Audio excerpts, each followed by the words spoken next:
Okay အားလုံးပဲမင်္ဂလာပါဒီနေ့မှာတော့ကျွန်တော်အနေနဲ့ M7 ပတ်တဲ့ night chat မှာ diamond တစ်လုံးမှမသုံးဘဲနဲ့ point 4800ကိုဘယ်လို fan ရလဲဆိုတာပြောပြပေးမှာဖြစ်ပါတယ်ဆိုတော့ဒီဟာလေးမပြောခင်သိမကြခင်မှာ revamp လုပ်ပြီးတော့မယ် link collector skin အကြောင်းလေးနည်းနည်းပြောချင်ပါတယ်ဘာလို့လဲဆိုရင် link collector skin ကကျွန်တော်တို့ထွက်လာကြတဲ့ကလူကြိုက်တော်တော်များတဲ့ skin ဖြစ်ပြီးတော့အခုချိန်ထိလည်းလူကြိုက်များနေတဲ့ skin ဖြစ်တဲ့အတွက်ကြောင့်ကျွန်တော်အနေနဲ့ဒီ link collector revamp အပေါ်မှာကျွန်တော်ရဲ့ထင်မြင်ချက်တွေကိုနည်းနည်းဆွေးနွေးသွားခြင်းနဲ့ပေါ့နော်ကျွန်တော်လည်း link player ပါသို့ပေမဲ့ link collector revamp လာမယ်ဆိုတော့ရှင်ထဲမှာတော့တမျိုးကြီးဗျဘာလို့လဲဆိုရင် link collector skin ကကျွန်တော်တို့ link player တွေအကုန်လုံးတအားကြိုက်ခဲ့တဲ့ skin မှာအဲ့အတွက်ကြောင့် revamp လုပ်လိုက်တော့မယ်ဆိုလို့ရှိရင်ကျွန်တော်တို့အရင်ကြိုက်ခဲ့တဲ့ collector skin လောက်မကောင်းမှာအရင် collector skin လောက်မလှမှာတွေနည်းနည်းတော့စိတ်ပူမိတယ်ပေါ့နော် link revamp ကို God MNBB ကစမ်းပြလာတာတော့နည်းနည်းတော့လှတယ်ဗျအခုကျွန်တော် God MNBB ပေကိုလည်း credit ပေးပါလေအဲ့ပေကနေဒီဗီဒီယိုလေးကို brother တို့ပြကျင်လို့ယူလာပြတာပေါ့နော်ဆိုတော့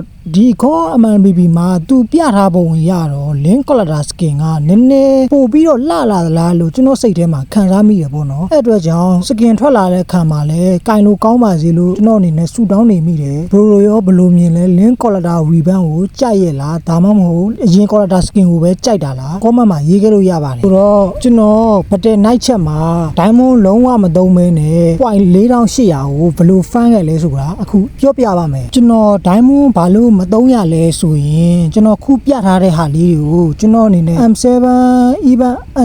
even လာလေလောက်မှာတော့ကျွန်တော်မသုံးမဲနဲ့အဲ့ဒါလေးကိုစုထားခဲ့တယ်ပေါ့နော်အခုချိန်မှာကျွန်တော်အနေနဲ့ခုအဲ့ဒါလေးတစ်ခုသုံးပြီးတပွဲကစားပါဆိုတဲ့နေရာမှာကျွန်တော်က diamond 10လုံးသုံးစရာမလိုပဲနဲ့အရင်ကစုထားတဲ့ဟာလေးနဲ့စော့ခဲ့တာဖြစ်လို့ကျွန်တော်အနေနဲ့အဲ့နေရာမှာ diamond တစ်လုံးမှမသုံးခဲ့ရတာပါနောက်ပြီးတော့ diamond သုံးစရာမလိုပဲနဲ့ test တွေလုပ်လို့ရမယ် test တွေကိုကျွန်တော်အနေနဲ့တစ်ရက်ကိုတစ်ခုမှမကျန်အောင်လုပ်ပါတယ်နေတိုင်းနည်းနည်းစုလာလိုက်တာအခုဆိုရင်ကျွန်တော်4800ပြည့်ပြီပေါ့နော်9ရက်နေ့ကျရင် lucky box တစ်ကောင်ယူဖို့ကျွန်တော်အနေနဲ့အစင်သစ်ဖြစ်နေပြီပေါ့နော်4800ပြည့်သွားပါပြီ9ရက်နေ့ရအောင်ကျွန်တော် lucky box တစ်ကောင်ကိုလဲလာယုံပါပဲနောက်ပြီးတော့ဘယ်နေရာမှာကျွန်တော်ညံသုံးသွားလဲဆိုလို့ရှိရင်အခုပြထားတဲ့ COA လာနေတဲ့ရက်ပါအဲ့ကောင်က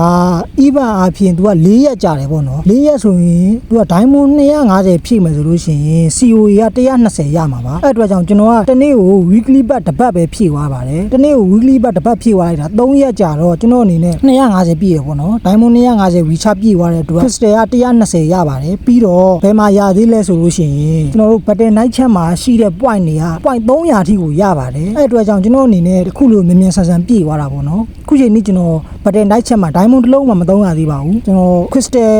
COA တွေလာတဲ့အချိန်မှာတရက်ကို weekly bat တစ်ပတ်ဖြည့်သွားလိုက်တာ3ရက်ဇက်တိုက်ဖြည့်သွားလိုက်တာCOA 120လဲရတယ်ဗတဲ့ night chat မှာလဲ lucky box skin တစ်ကောင်လဲရပါတယ်နောက်ပြီးတော့ bro တို့ပြောချင်တာကအခုချိန်မှာ bro တို့ကအရင်ကဗတဲ့ night chat မှာ point တွေကို diamond 300မလို့ပဲနဲ့ရတဲ့ point တွေကိုနေ့စဉ်မပြင်းမကြီးပဲနဲ့စုဆောင်းခဲ့မယ်ဆိုရင်အခုချိန်မိနိုင်ပါသေးတယ်ဒီနေ့အထိမိနိုင်ပါသေးတယ်ဘာလို့လဲဆိုရင် February 6ရက်နေ့ကြာလို့ရှိရင် KOF free တုံကန် phase 1လာပါမယ်အဲ့ချိန်မှာ diamond 250ဖြည့်လိုက်ပါ diamond 250ဖြည့်ပြီးလို့ရှိရင် KOF even မှာ112လုံးနဲ့တစ်ခါလှည့်လိုက်ပါအဲ့ဒါဆိုရင် bro တို့အနေနဲ့ AC ကို lucky box skin တစ်ကောင် free ယူလို့ရပါတယ်အဲ့အတွက်ကြောင့်ကျွန်တော်ပြောတဲ့အချက်လေးကိုတခြားလေးလုပ်ပေးပါအခုချိန်မိပါသေးတယ်လုံးဝကိုမိပါသေးတယ် February 6ရက်နေ့ကျမှလာမှာပါဒီနေ့မှာ February 2ရက်ပဲရှိပါသေးတယ်အဲ့အတွက်ကြောင့် February 6ရက်နေ့မှာလုံးဝကို K1 even မှာ diamond ဖြည့်လိုက်ပါ diamond 250 recharge ဖြည့်ရင် K1 free တုံကန်